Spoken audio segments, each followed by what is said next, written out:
You're watching the Simple Man podcast with Damien. And Nicky Rod, the brains of the operation. The brains, the backbone. It was your idea to start a podcast, right? Or was it mine? No, I had one when we were living in North Jersey training in. I remember that. What is that called? Is that still out? That was Nicky Rod All Access. And I kind of just started it because I thought that'd be some. First of all, I liked doing podcasts, and then second of all, I was like, it's valuable to be good at talking, and which I was previously really not good at. So, yeah, put some time behind the mic. We got Leo sneaking in here. Yeah, you got him. Yeah. So then that was in North Jersey, and then how did we start the podcast? Was it not my idea to do all three of us? Or was it your idea? I think all the best things that happened in my life, they were your idea. Never happened. Yeah, I think it was kind of like you brought it up, like, oh, we should do one together. And I think it's a good idea to do it together just because, like, fuck, I'm just not a talker sometimes. I have days that I come in, I'm like exhausted from training, and it's easier for all of us to chat a little bit than it is for one guy to talk. That's true. It would be a lot with just one person. Yeah, but I've done multiple episodes solo on the Nicky Rod All Access podcast just to make sure I can hold a conversation with myself. You're holding a conversation with yourself? Yeah. So I mean, that's a little bit different. But Theo Vaughn does a podcast. It's called like This Past Weekend, and sometimes it's just him talking for like 40 minutes. Dude, he has some viral clips. Yeah. Viral clips. You see the one with jiu-jitsu? I feel like I've seen a few. He's like talking about, there's this thing called jiu-jitsu, and it's like a man is trying to hide a raspberry from another man behind him. They both are trying to get something that they both don't have. It's just a funny ass clip. You guys should look it up. But it's such an interesting way of like thinking. Yeah. But anyways, so just Nicky Rod and I right now. Ethan was supposed to be here, but he's getting a couch for his new apartment, and then also he is getting ready for trials. We have a bunch of guys coming up for trials this weekend. You're leaving tomorrow. Yeah, I leave tomorrow. Head into Jersey. Go see mom. Go just hang around at the trials and the ADCC Open. I'm also going to be selling some jerky. I have the Carne jerky stand, so I'll be at trials. At trials. Steven gonna be there? Not Steven, but I have some ladies working the counter, working the booth. Sick. Yep. So that's huge. Nice. Yeah, we only have a limited stock, like a few hundred bags. So I'm thinking we might sell out the second day, and it'll be good. Fuck yeah. What's up, y'all? It's your boy Nicky Rod. If you're looking to support the Simple Man podcast and myself, please check out carnejerky.com. CarneJerky. Just want to take a quick moment to thank our sponsors, MASF Supplements and Violent Hippie. Use code SimpleMan, all caps, for 15% off both of those companies. MASF Supplements, trademarked Smash and Greens, Smash and Reds, very nutrient-dense foods. I personally use their creatine and BCAAs during my workout and sometimes even before the workout. For Violent Hippie, they have soaps, USDA CBD oils, T-shirts, rash guards, you name it, owned by former Navy SEAL Mitch Aguiar. Use Simple Man to get 15% off. Guys, Violent Hippie, MASF Supplements, get the Smashing Greens, Smashing Reds, all the vitamins, nutrients you need to get that body that you want. Natty Rod style. What's up, y'all? It's Damien Anderson and Nicky Rod from the Simple Man Podcast. We're here to let you know that our merch is live. You guys want some t-shirts, some fancy cups, support the Simple Man Podcast, and get our merch. Link in bio. Well, do you gamble? Yeah, I like gambling. Yeah, what do you play? Actually, my grandma was a gambling addict. Ooh. Yeah. So it's in your blood. It is in my blood, yeah. Some of my dad's sisters, too, are a little hooked on it. Actually, my grandpa was my grandpa on my dad's side was actually a gambling addict, too. When we have, like, cookouts or, like, family barbecues, we eat and we gamble all night. What do you guys play? We'll play craps. We'll play poker. Wow. All that shit. What do you play if you're out at, like, Atlantic? Are you going to gamble this weekend? I gamble a little bit, yeah. What are you gonna play? I like craps because at least I hold the dice. I'm like I hold my fate in my hands. You know, I'm not letting you. You can control it. Yeah, you're not handing me cards. I'm making the decision. Craps is fun. Craps, and I can kind of understand the odds a little bit. And there's a lot of ways to win in craps too. Like, you could double down on the pass line. You could you have this weird payout where it's like 176 to 1, where if you get like all the numbers come out before the 7, then you get those odds. Yeah, so I do like craps. There was I don't gamble that often, but there was one time, it was actually in Vegas for ADCC. I was kind of just pissed off, and I was like, fuck it, I'm gonna go gamble if I'm in Vegas. And then, are you gonna call? Yeah, so I'll talk about it, guys. Don't worry. Let me just get I'll J-Rod. be the driving force of the podcast right now. But I'm in Vegas, and I wanted to gamble, so I decided to play craps. I'm playing craps with my friends. I never actually played craps, so my one buddy's telling me how to actually play the game, and they get you because they give you the free drinks, And I'm playing craps, and I'm down a couple $100, kind of pissed off, but then I finally go up. I make my money back, and I have this stack first, like profit. I give what I put in initially, what I lost, so I was even. I gave it to my girlfriend. I started playing with the money that was like profit. And then she's like, okay. And I've been playing for hours now. Maybe not even an hour, but maybe like 30 minutes to an hour. And then she goes to the bathroom. As soon as I come back, I lose all the money. And I'm like, give me the chips. She's like, well, you just told me to hold on to it. I was like, give me the fucking chips. And then I go play, and then I lose it all. So gambling's not my favorite thing. I'm very bad at it. I think we also have a guest coming in a few minutes. We decided to start the podcast a little bit early, but we do have a guest. He owns Colorado Craft Beef. So we're going to be talking about that a little bit. I am curious to hear how he started his business. I'm very interested in how these entrepreneurs build successful businesses. As an aspiring, business or entrepreneur myself, I have B Team New Jersey, obviously. Nicky Rod also has B Team headquarters, but then also Carne Jerky that he's growing as well. So we're very entrepreneurial minded. So it's going to be interesting to hear from this guy, how he actually built the podcast, or sorry, not the podcast, but his business. So can you give us your story, your rundown? What is Colorado Craft Beef? Yeah. So Colorado Craft Beef is obviously a direct-to-consumer beef company. You guys have seen the beef. You guys have eaten the beef, I hope. I didn't try it. Yeah, Nicky Rod said it was really good, though. Perfect. Yeah, so yeah. Nicky's just holding it all for himself. This guy's just selfish.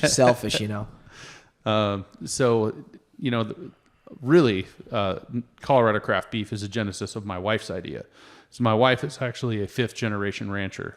Wow. I just married up. Oh, okay. So if you're going to get married, be the ugly one and marry up. And I took care of both of those. I'll take notes. I'm definitely the ugly one. Yeah. So you married up, and your wife, the business was already started, and now you kind of took over. What is the No? So the commercial ranch has been operating since 1913. Jeez, so just in the cattle space. Okay. My wife then actually went to Texas Tech, and then WT up in Canyon, and she has a master's degree in cow nutrition. So you start talking about all the different things that go into the feeding cycle, how good steak comes about, and what drives meat quality. That's really what she went to school for. Wow. I, on the other hand, am a business dork. I'm a spreadsheet guy. I come from finance. I came from the private equity world. Okay. But we both also came from corporate sales. So what's interesting is, from an economic standpoint, if you're raising cattle in a commercial setting the way my father-in-law does and has done since the 70s, you hope to make about $100 an animal. It's not exceptionally profitable. So you have to run a lot of cattle to make some money, and the return on capital is just not great. And based on our skill set and the market, we got to the point that it's like, hey, let's go a different direction. Started the company in 2017, went high level right out of the gate, shipping nationally the first week. Wow. And then through that, and how I met Nicky and a lot of other people in the jiu-jitsu community, I started training in 2020. And then Peak COVID time, huh? Oh, dude, our little girl, our oldest girl, was born November of 19. Oh, man. And I was holding her in the hospital, and I was like 37, and since then I'm down like 80 pounds. Wow, that's And awesome. which, I still got some work to do, but, beer and cookies are still pretty good. I got into jiu-jitsu, and then, of course, COVID hit.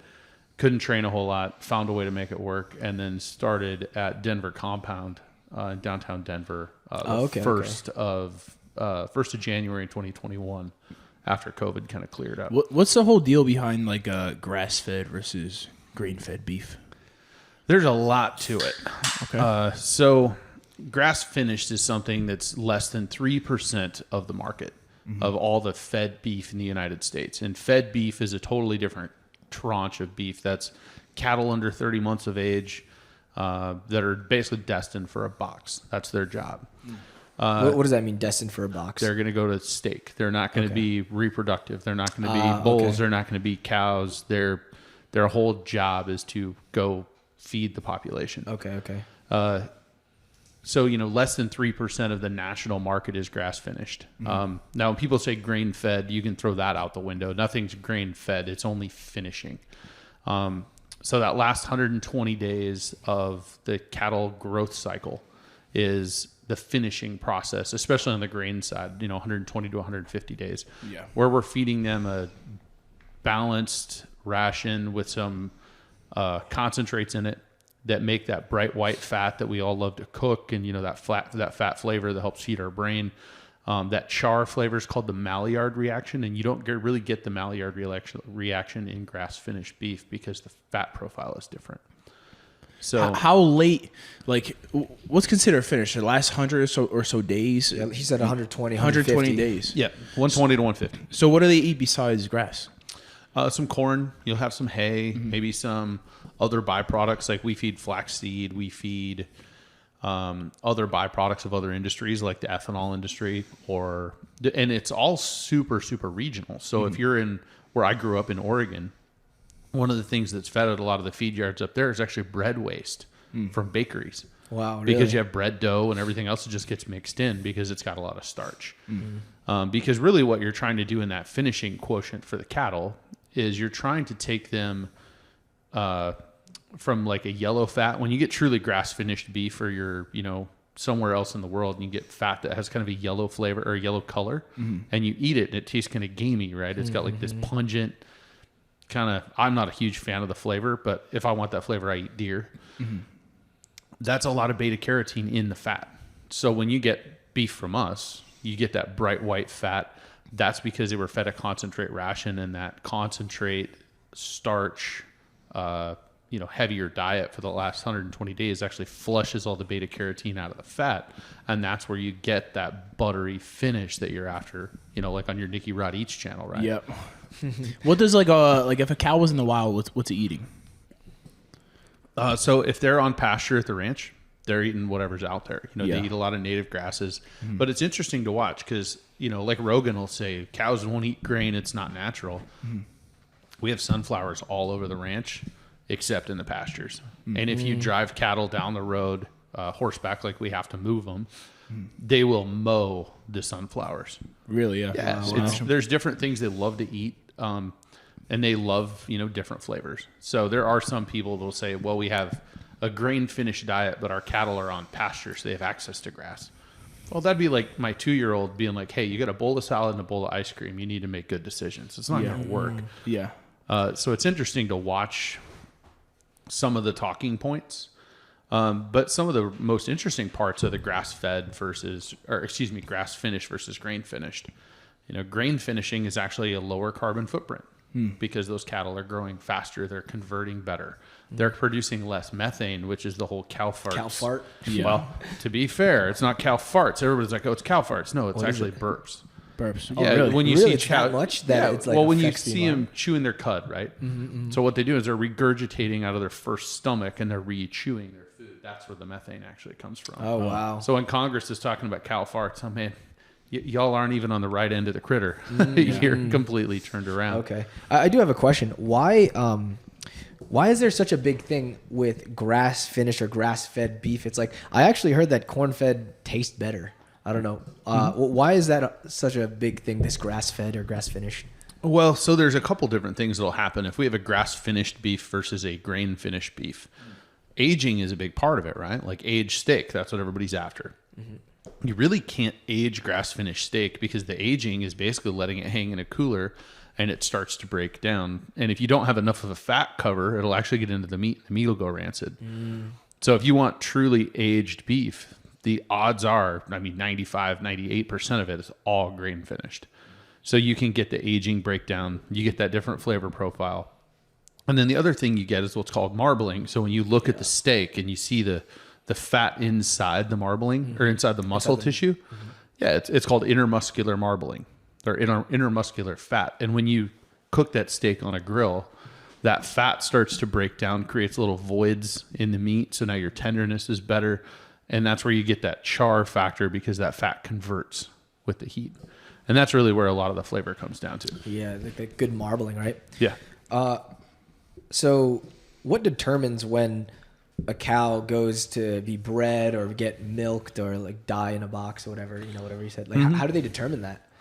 Well, so most of the milking stuff is predetermined. Like the dairy and the beef sector don't really interact. Oh, wow. Okay. So Yeah. yours is, or the ranch is just milk for Ours is just right? beef. Ours is strictly sorry, beef. just yes. beef, just beef, yeah. But beef cows look different, right? They're like brown and whatnot. They are. So you have I didn't you have know different breeds in the dairy industry. You have Holsteins. Those are the black and white cows you see. Okay, that's Then what I you was see the other ones. They're called Jerseys, and they're kind of lighter brown. They have the whiter, like a lighter colored face.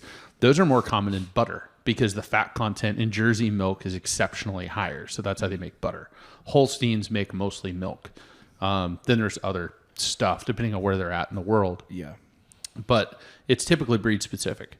So the dairy breeds have been optimized to produce more milk.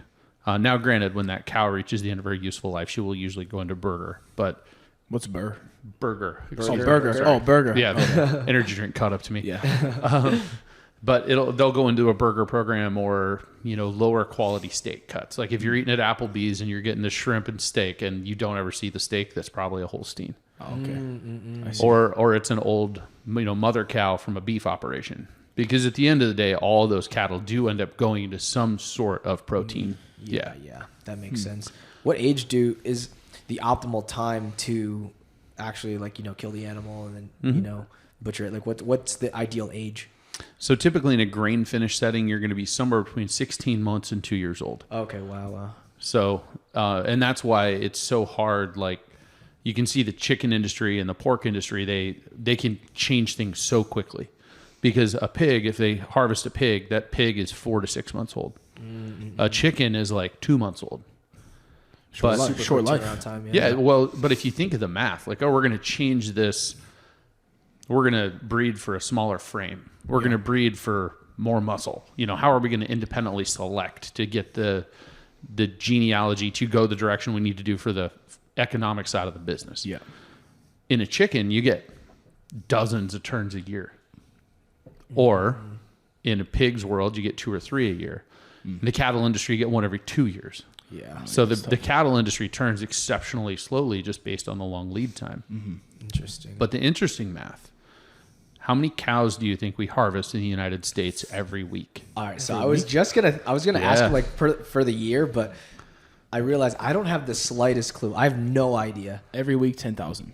It has to be more Higher. than that. It's higher, yeah. Way 330 million people. Yeah. Well, and a lot of our beef gets exported. Fuck. All right. Per week? Yeah, per week. Or you can go by the year. I mean, either way. Dude, yeah. We think 50K a year? 50K a week? No. Oh.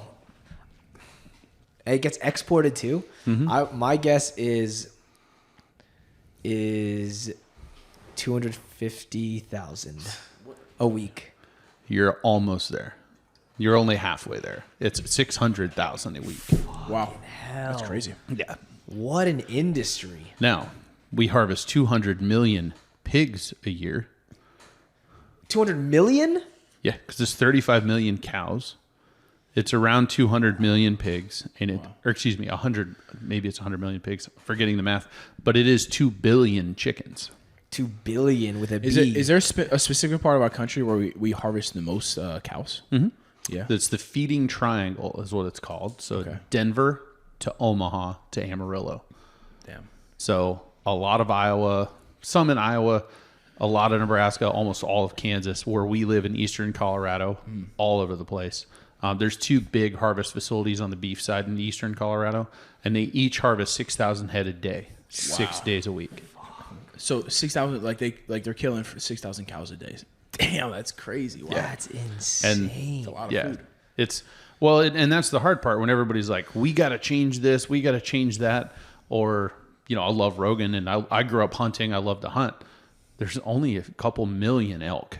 Yeah, you're talking a few weeks. Like, there's just order of magnitude of what we need to do as a country. Yeah, and then we are one of the only countries in the world that can actually grow grain to feed to cows, because in sub-Saharan Africa, you grow grain to feed to people. Yeah. Like Argentina, Brazil, Australia will feed some grain. Almost the entirety of the rest of the world feeds all the grain to their people. Or they feed it to a monogastric, which is pigs, chickens, things like that. Wow. So who are our biggest exports? Like, who do we export beef? this for beef? Yeah. Like who's buying all of our stuff? What's the biggest? So I'll give you some background, and then I want to hear what you guys think. Okay. So typically, if we look across the globe, the first thing someone's going to increase or change when their station in life changes is their protein. First thing they're going to change. It's going to be their diet. They're not going to get new shoes. They're not going to update their house. They're going to get better food. That usually means protein. Mm-hmm. Okay. So look at China. Look at the eastern part of Asia. Japan is very big on beef, of course. China's big on beef. The Southeast Asia, Thailand and all of those. And in India, they don't eat as much beef, of course. But as you look around the world, people are starting to move to beef, and then the next thing is they want American beef. I've got friends that live in South Korea, and they're like, you go to the high-end butcher shops, and it's all U.S. beef. That's the gold standard. Really? We've got friends in Europe, because they have a whole different way of how they feed cattle over there. But in Europe, I've talked to people that are veterinarians over there that were educated in the States, and I said, hey, what do you guys miss the most? And they'll say, we miss a good steak, because you really can't get it in Europe. Because they treat their animals different.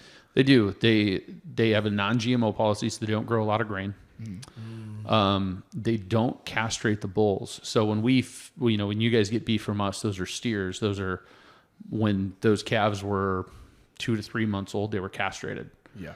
Well, the bulls, they don't castrate in Europe. So you get a 800-pound bull that never got a chance to mature, that never got a chance to put on marbling, and was pumped full of testosterone, so the muscle's tougher.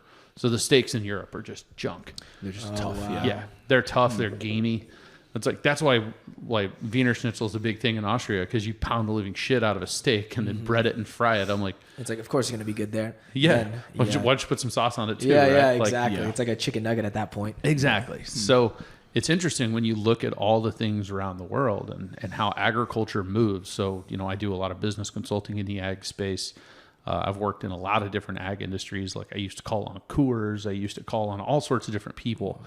And it's interesting as you see all of it flow together, because there's a lot of people that'll say, you got to change this industry. I'm like, hold on, because that's got like 7-layer effects behind it that are going to update and change other industries. So when you say, what are you feeding them? Where we live, there's a lot of corn, there's a lot of ethanol. We feed a lot of byproducts out of those industries to cows. We're upcycling stuff that is otherwise useless. I gotcha. Same thing in almost every micro region of the country. Actually, Chad Mendez, I think he's bare knuckle now, Yep. but of course we know who Chad is. He's partnered up with a beef company out of California, and they're feeding ground almond hulls, because they're in the Central Valley. There's a lot of almond hulls, and it's a byproduct. So they're crushing them up and mixing them in the feed because there's a lot of fat content. Same concept. They're upcycling stuff that we can't utilize. Yeah. Damn. Interesting. So just looking at, Colorado Craft Beef's Instagram, you guys grew. Like, it's a pretty big social media following that you guys have built. How did you go about building that with just a beef company? What was the model? Like, how did you get your names out? How did you market? Same way you guys would, right? Who do you partner with? Who do you talk to? Where do you put your name? Yeah. Sending steak to people helps a lot. Like the product kind of sells itself type of thing. Yeah, to a degree, but also, there's an implied contract that when you send somebody some stuff, they'll at least say something. It's not a huge deal if they don't. I mean, sometimes you're just doing people a solid. But when we started the company and we started reaching out, we got very fortunate in the fact that we landed very, very well within the keto and carnivore diet community. Oh, wow. So, when did you guys start again? 2017, we launched the website. We started shipping beef in 2018. And that was probably at the beginning of the keto hype, right? It was already going, but Okay. It was really interesting because there's another company that's was very popular in the keto space. And then right about that time became known that they were importing all their beef from Australia. And what's the problem with that? Because they weren't very transparent with it. Okay. They weren't, you had to like dive into you can't find it still today. You can't find it on their website through your phone. You have to go on through a desktop and know where to look. Oh, wow. And that became very, very well known. And then everybody got in that space, got a little up in arms and went direct to ranchers. And we happened to time it. We just got lucky. Yeah. So people like Dr. Sean Baker that wrote the Carnivore Diet, he's one of our guys. Danny Vega. We've worked with a few different people. Rogan actually started following us in like 2019. Wow. We've been called out on Rogan's show a couple of times. Nice. And then, with our tie into a lot of the military groups, like I've been on Andy Stumpf's podcast and Glover's podcast and just trying to get the word out. That's helped a ton. But just finding crews that you resonate with, right? Or, the jiu-jitsu community has been great to us, to how Nicky and I met. How did you guys meet? Through Jocko Fuel. Oh, wow. So we just recently closed a deal and we partnered up with Jocko and Pete and Brian of Jocko Fuel. A bunch of their guys came in, some guys that work with Jocko. So all those guys individually are now part of the beef company. Awesome. And with that, just 8 weeks ago, we purchased our own harvest facility. So now we own the entire chain top to bottom. Sick. Wow, awesome. Congratulations on that. Thanks. It was a long, long road, but, as the humble white belt in the room, rolling with Brian was nothing short of torture. Actually, he looked at me. How long have you been training? I was like 2 years, I think. He's like, your base should be better. Well, we were rolling no-gi, which was only, at that point, that was only the fourth time I'd done no-gi. Today was the seventh. Okay. I'm not a no-gi guy. I'm more of a gi guy. And I didn't realize the loss in translation. And it's like, well, my base is pretty good when I can hold onto your pants. When I have some handles, like, because I'm a ranch kid. We wrestle cows. Like, my base is pretty good when I'm holding something down. Yeah. Except for Dean today, that guy. Yeah. I mean, all you no-gi guys, man. It's like you guys are like greased up coming in there. It's slippery. If you haven't done it before, especially when you're used to that friction between the two gis. Yeah. It's like when there's no gi, oh man, it gets slippery. Yeah, and Dean today was walking me through a bunch of different grips, like to get entries into an arm drag. Which Dean? Skinnier guy? Small guy? Or was he the a big twin, dude? right? The twin. Okay, I know him. The Dean, Yeah. right? You ever wrestle Cal 1-on-1? Yeah. Yeah. Yeah, I mean, a lot of times what'll happen is, like when we're branding, a person on a horse will actually rope the back feet and heel them and drag them to you, and then you just hold them down. And a lot of times it's almost like a gift wrap. You basically, or a Kimura almost. You basically knee on the back of the neck, knee on the shoulder, arm pulled back, and you just rest into it. What's it called when you see a cowboy, right? He's on the ground, bull's like just getting released, and cowboy's around the neck, and he flips him. I don't know. Being in the bad spot. That's what it sounds like. I think I've seen it like as a sport. Remember Yeah. We did it one time, or they did Who's it next? one time on Who's Who's Next? Next. Yeah, Who's Next was like a show, and they had a competition for some jiu-jitsu athletes. And they put them against like a younger bull, and they started off with the like hands wrapped around the bull, and they let them loose, and they're supposed to like flip. Oh, they're supposed to mug them down. Yeah. Oh, or steer wrestling. Steer wrestling. Steer That sounds wrestling. about right. Yeah. Yeah. So in the rodeo world, you do that off a horse at full speed. Oh yeah, from a horse, you drop it down into it. Yeah, you basically come down and like scoop the horn as you come by, and as you drop down, your feet come out in front. You grab the nose and you twist them over. Yo, Shit, that's crazy. F that, not my jam. looks intense. It does. Yeah. Dude, that was when Andrew Tackett, he didn't even do it right because like you're supposed to like point the nose like to the left, right, or something, or to the right, whatever, and then they kind of flip themselves over. Yeah. He just he didn't grab the horns, he grabbed the neck, and he did a forward roll over the head. The bull or whatever. Yeah. And the bull like landed on top of him. He could have like really got hurt. Yeah, I know. That was risky, man. Dude, I'm surprised that it got approved. That's asking for someone to die. Yeah. It was for a reality show for jiu-jitsu. Who's Next? You ever see it? I haven't. I got to look it up now. So yeah, it's a flow grappling reality series, and they had the guys steer wrestle, and Andrew Tackett could have died. Well, you know what's a bit risky as well? Like in ADCC, they have these guys like compete out of bounds, and it's like the out of bounds is maybe like a 4-foot piece of mat, but it's not that much more money to make it like a 10-foot piece of mat, so you have time to stop people from wrestling on the concrete. Yeah, and like nobody's been really injured. Some people have like tore ACLs and stuff like that from the stepping on the concrete and slipping, but man, it's like it's risky. You know what I mean? Yeah, at that level, man, they got to be doing a little more to take care of you guys. Yeah, like, I agree. For sure.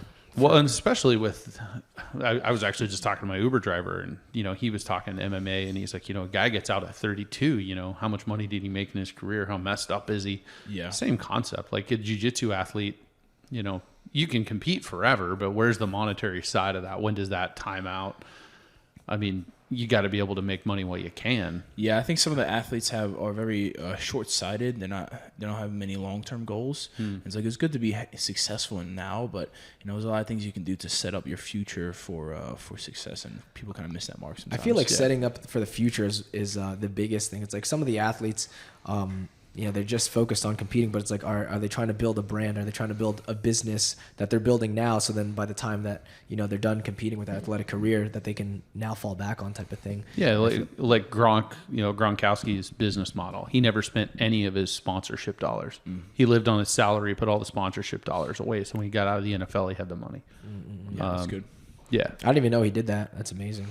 Yeah, there's been, I think, just a handful of guys that were that smart. I went to college with some guys that went to the NFL, and man, when we were seniors in college, they were getting double cortisone shots on both shoulders every week, and I'm like, that's tough. That's going to have a timeline on it that's not going to end well.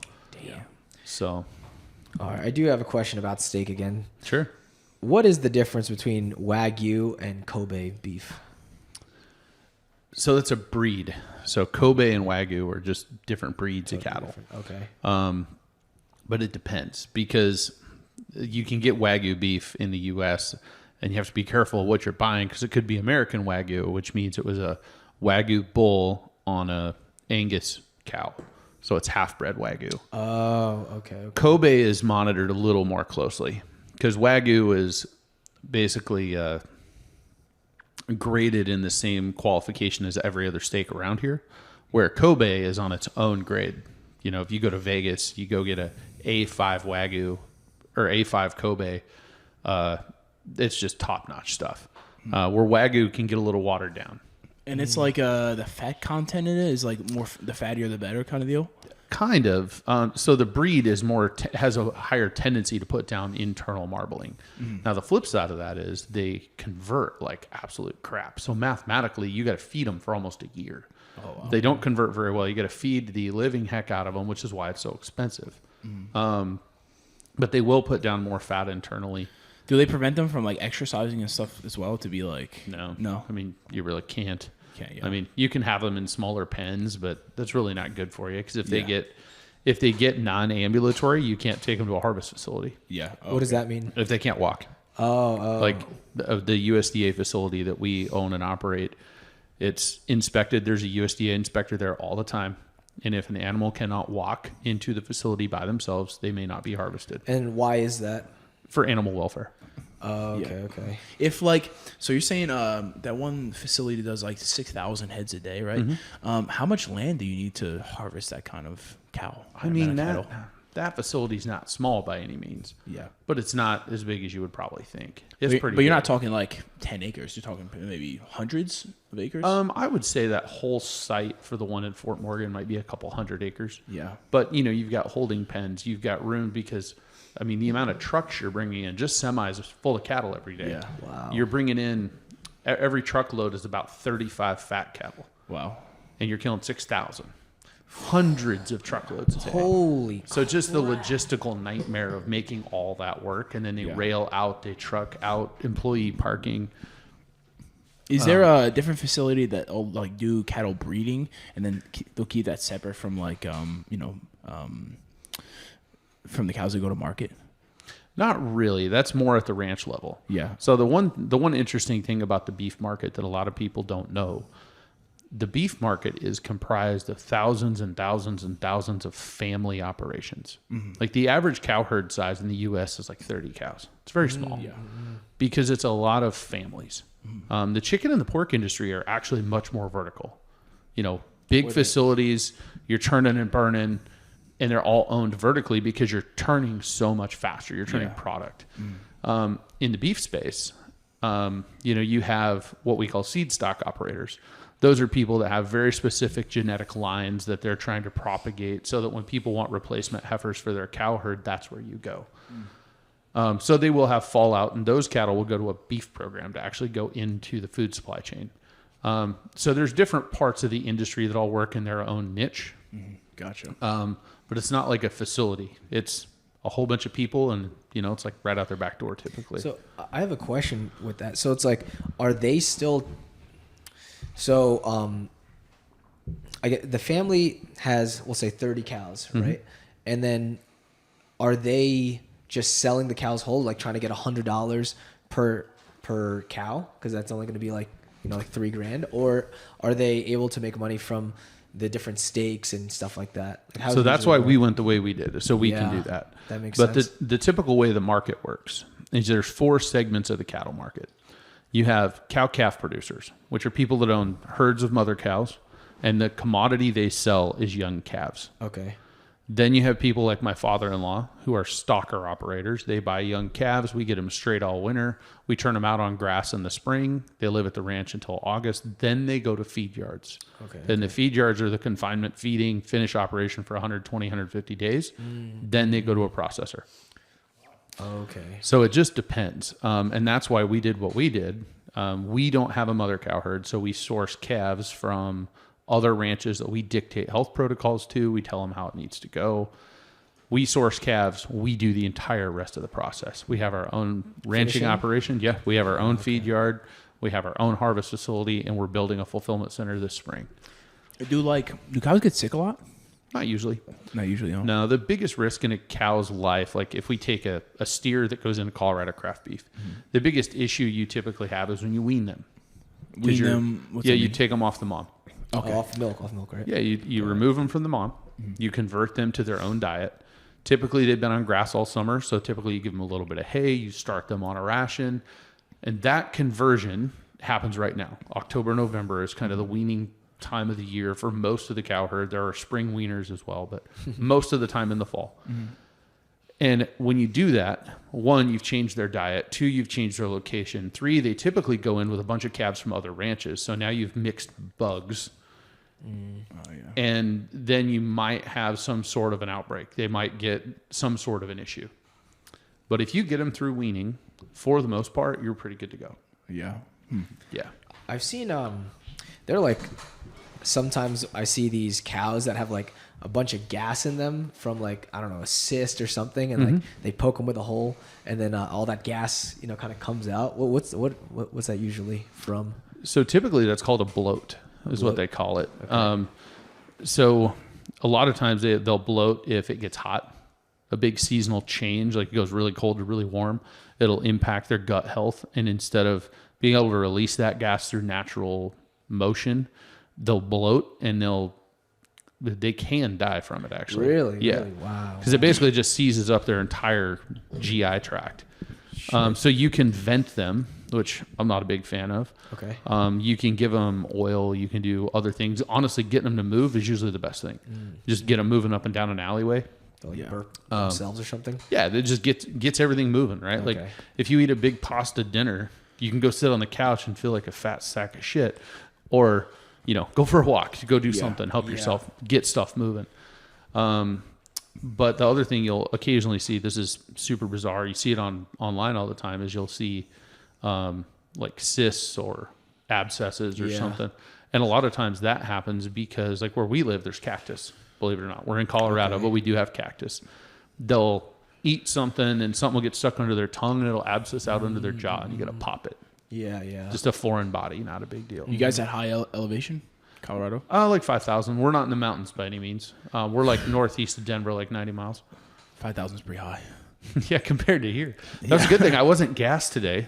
Yeah, so that's good. I was having a good day rolling, getting beat up, but I didn't ever gas out. Nice. Dude, I was in Canada. We went to like top of a mountain at like a little bit over 7,000 foot elevation, and like just walking some stairs, I was like, I'll definitely feel a difference. You can feel it. You can feel it. Yeah. Wow. For sure. Wow. Yeah, come and do a seminar at our school, man. I'll be down. Yeah, You guys got good mat space? we do. Yeah, Yeah. it's probably half of what you've got, give or take. Yeah. At the school I go to usually, I think the Centennial mat might be a little bigger. Yeah, we could chat about it, set some up. Yeah, For sure. Just come hang. Yeah. I have a 12 by 12 mat at the ranch, Oh yeah, so might be cool. You'll give Yeah. it to him. yeah, we just roll at the ranch. You can know, give me one of your bulls. I'll see how it goes. barbecue right outside. Yeah. Yeah, actually, the guys at the gym have been joking. They're like, we need to do like a steak and roll at the ranch. I'm like, they're like, you can just have steak rolling off and we'll just roll into the mat and everybody can just take turns eating. I'm like, dude, that sounds like somebody's going to throw up at some Yeah, point if we're not careful. Training on full belly, kind of tough. Yeah. Dude, this one time I had like 2 pounds of brisket and some beef rib, and we had to have a training session like within 30 minutes after it. Ooh, not a good decision. Yeah, that sounds rough. Yeah, kind of tough. Yeah. There's been a few days that I'm like, I usually do the lunch class. So it's like 11:30 to 1-ish. And then I do a private with my black belt just to learn more. Yeah, for sure. Now what I'm realizing is I just need more mat time because like sitting down, functionally going through the motions, I can show a lot of different things. I just haven't got to the point that it just clicks, right? It just happens. Yeah, you can just do it without like thinking type of thing. Yeah. There's been a few times I've surprised myself. I'm like, I did not even think about that. It pretty just good. happened to work out. Oh, I've never said I was good. So do you do cowboy shit? Like you could ride a horse, you could rope a bull. Actually, my wife ropes. your wife ropes, yeah. Oh, my wife was third in the nation her senior year of high school. Oh, wow. And female roping. Wow. Yeah. Impressive. I'm a hell ground crew though. You get them roped, I'll make it happen. Yeah. That's what's up. Yeah, so we do all that. Like we fix our own fence, we build all our own stuff, we drive trucks. You ever hop on a bull? No, full pass. I'm too tall for that. You're the perfect size for bull rider. Because I'm so big. No. No, exactly the opposite. No, you need What are you trying to say? You need a lower center of gravity. That's all it is. what I have. Yeah. Yeah. I'm not short. I just have a lower center of Good base. gravity. Yeah, That's good right. base. Good base. Yeah. Yeah. You're too tall to have a good base. No, I'm too tall and my shoulders are too big. Like I'm just top heavy. So what does it take to be a good bull rider? Mm-hmm. Smaller guy, jacked maybe. They are super shredded. They're really not jacked because they're trying to stay pretty lean. Actually, one of the best bull riders in the history of the sport lives not too far from here. Be happy to make an introduction. I'm sure Sage would come up. 7-time world champion PRCA. What's his name? Sage Kimsey. Sage Kimsey. So have you guys watch Yellowstone? Yep. Yeah. See the Bloomer trailers that they always have? Bloomer. So he's married to the Bloomer family. They're out of Salado. Oh wow. I hear there's a whole breed of like Brazilian bull riders that are coming through the ranks. 100%. Yeah. And have Really? been for like 20 years. They're Brazilian. Oh yeah, they're hardcore. Holy Yeah, shit. they're supposed to have this one arena in Brazil that's just like holds like massive amounts of people, and it's like a party all week long. You know, I've never actually been. Would that be considered like a rodeo event? It's a rodeo, yeah. I've never actually been to a rodeo. I went to a rodeo around here, but I just watched some like barrel racing and like Fun? turkey races, Turkey races. something like that. So you went to some backyard rodeo that somebody put together. yeah. I think I missed. Came a little bit too late for the the real Yeah. stuff. Yeah, but I would like to check out Austin rodeo one wanna day. go That's once. be pretty intense. I'll hook you guys up with Sage. I think that'd be a fun conversation. Yeah. That'd be super cool. There's another guy in the rodeo industry. Actually, I've spoken at a couple of his events. He is a health and wellness coach for rodeo athletes. Oh, wow. Flexibility, recovery. Great dude. His brother's a national finals qualifier, but he's out of Montana. He's actually doing an event down here. I think it's like Whitesboro. It's further north. But Who's the really well-known American bull rider? He's like pretty skinny guy, a little lanky. JB Mooney. JB Mooney. Yeah, he just retired like 2 weeks ago. Oh, really? Broke his neck. Broke his Whoa. neck. Yeah, he's like 36 though.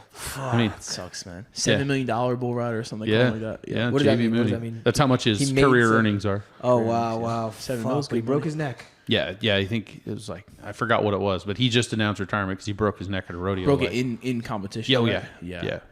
I feel like it's kind of hard to train. Like you could train like on maybe lesser bulls, but you don't get that real look of like a real right. It's got to be difficult to train. Well, I mean, the typical joke in the bull riding community, especially, is it's not if you get hurt, it's when and how bad. Yeah. Yeah. I mean, and there's a lot of truth to that. Like my father-in-law and my dad were both bull riders back in the day. Dad broke his riding wrist like 4 times in the same spot. They kind of say the same for motocross riders. Like, Oh, sure. So you're bound to get hurt. It's just how bad and when. I think that's like any sport though, to be honest. Especially, a lot of sports. jiu-jitsu, MMA, like you hear the same thing. But it's probably going to be a worse injury against a fucking like 1,000-pound bull. Yeah. Well, there's bull that. with horns, whatnot. There's I feel like they that, do a better job nowadays of shaving the horns down. It's not as Sharp or pointy, something? not Yeah. as big, a little bit. Well, yeah, they don't gore you. Actually, I ran into Sage at my hometown rodeo up in Oregon last year. And hey, Sage, how you doing? Like, went to shake his hand. He's like, hey, man, can't shake hands today. I was like, what the hell's going on? And he rode the day before, and his right hand is his free hand, and it came down, and the bull, it was flat on the end, right in the center of his hand, like bruised the bones in the center of his hand. Shit. Wow, that's Just terrible. Bizarre stuff. You guys ever man. see those? I think it's Spain where like they let the bull just run. Running of the running of the bulls. bulls? Yeah, running of the bulls. Yeah. Yeah. That's Full nuts. pass on that as well. I'm not going to do that. You It's won't just a catch bunch me of doing normal people. They're like bowling pins waiting for the bulls. that. Yeah. Fuck that. I Wow. couldn't do it. I'm not interested. There's a lot of weird stuff out there like that. I'm just like, nah. Yeah. I don't. It's like the MMA stuff, dude. They're going in to just get intentionally punched in the face. If you need that money, I get it. But if you don't have to do it, Yeah. fuck, tough job. Like we had some MMA fighters to here this weekend, like Sonya Dong and Song Yadong and was it Brendan Allen. Brendan Allen. Yeah. I was giving him a bad time after training. I was like, dude, because he had on shorts and a shirt that said Allen on it. I was like, is that a brand? I've never seen the brand. Then we got talking. I was like, dude, now I feel like a dick. It's your name. It was just on your shirt. yeah. But Yeah. he was super cool. Because we sent some beef to some other UFC guys last week through the Jocko Fuel team. Oh yeah. And it was like to Max Griffin and Bo Nickel and a couple of those guys. so He's nice. like, Good dude, guys. yeah, he got some beef from you. I was like, you need some beef? He's like, yeah. It's like, hit me up on IG, dude. I'll send you some beef. Nice. So, Yeah, he does some hunting himself. He does like hunts for venison. Brendan and does? Brendan, yeah. Wow. Yeah, Louisiana kid. yeah. How did they make veal? So veal's just younger calves. I So- heard something like I thought that like they put them in like a small pen or something. Don't let them move so like they don't build muscles and stuff. Is No, that's inaccurate. That's the South Park reference. that- okay. There's an old school Well, South Park episode where they had him like chained down, and that's incorrect. Okay. The lies can become almost fact Did you so not- did you easily. think that? Oh, 100%. Right? I thought that was come on. I couldn't be the only person. I was like, I know this answer. You proved me wrong. Yeah, actually, a lot of the veal market is steers from the dairy market because obviously you're a dairy. You don't need male cattle because you need female cattle for milk production, right? But female cows, they'll milk even when they're not pregnant. Well, no, they just cycle them back. So the calves will go out and then they put them in the milking string until they go dry. Then they re-inseminate, have another calf, restart. Oh, I see. So when you have heifers, female calves in the dairy space, they go on to the dairy processing side where they're growing them and getting them ready to go into the dairy herd. Yeah. The steers, on the other hand, the young male calves, are put into the veal pipeline.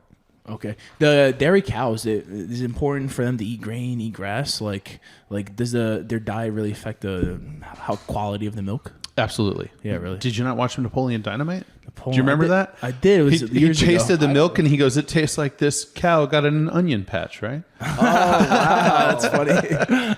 I'm glad you guys get my movie references. Most of the groups I talk to, I'm too old, man. The movie references don't come through. But what they're eating certainly impacts milk because it's fat, right? The flavor in milk is typically the fat. But the interesting thing about the dairy industry, dude, those people have it dialed. Like everything they measure is down to like the third decimal point. Yeah. Because it's like when they go up to eat, they go up to a system and they have either an RFID tag in their ear, or they sometimes have a waddle, like a tag on their chest that's read via radio frequency, and they walk up and they go to eat and it drops a certain amount of feed, and as they eat it, it measures how much they ate, and when they walk away, it drops what's left and measures exactly what they consumed. Oh, wow. And then when they go up to milk, same deal. They milked, it was exactly this much milk down to like the 1/10 of an ounce. That's then collated back to how much they ate, how much did they produce. It's crazy. Like the dairy industry is so good at their data. It's incredible to watch. Damn, that's impressive. Wow. I'm not accurate at all in life. I just kind of wing it. Sure. Yeah. I'm 100% with you. Yeah. So, what's your guys' favorite steak?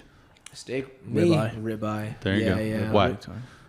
I just like the marbling, you know. I like the There you fat in go. between there, you know. I like high fat. I'm not. Everyone likes, you know, fillets, but it's too lean for me. I need the fat. I like the marbling. Tastes a lot. Yeah, better. I like the way a ribeye sears. I also like you almost get two different cuts. You know, you have the rim of it, the bacon. You have the cap? The the ribeye cap. Ribeye cap. Yeah. You have two different textures of meat, and then I love a good steak. I ate steak for like almost 7 or 8 years strictly. Like I almost didn't touch any chicken for Nice. a very long time. To be honest, I eat primarily beef. Yeah. Like, I think it's best for performance. To be honest with you, probably bad for cholesterol, but I eat it like 4 to 5 times a week. I to was be eating honest. too much. I think that was my main issue. That's true. I was That's true overeating. too. So my wife is the science nerd, but the way she described it to me is beef is the most molecularly similar in construction to us. It's the most bioavailable. It's the one that's going to actually nourish you the best because of its bioavailability and how similar it is to what we operate as, you know, as a mammal. Yeah. Wow. We are mammals, so might as well eat us, I guess. Yeah. Would you eat a human? Yeah. Man, especially- that just got dark as hell in no time. He said we eat us. Yeah, I mean, I wouldn't. I mean, it depends on the situation. If like, you know, if we're in an apocalyptic situation and I have to eat this fat dude, like, you know, it is what it is. He's probably like pretty marbly himself. You know, so. Oh man, that took a dark turn. Yeah, right? Yeah. I feel like I wouldn't have to eat another guy. I feel like I could find something. But Yeah, I could definitely find something.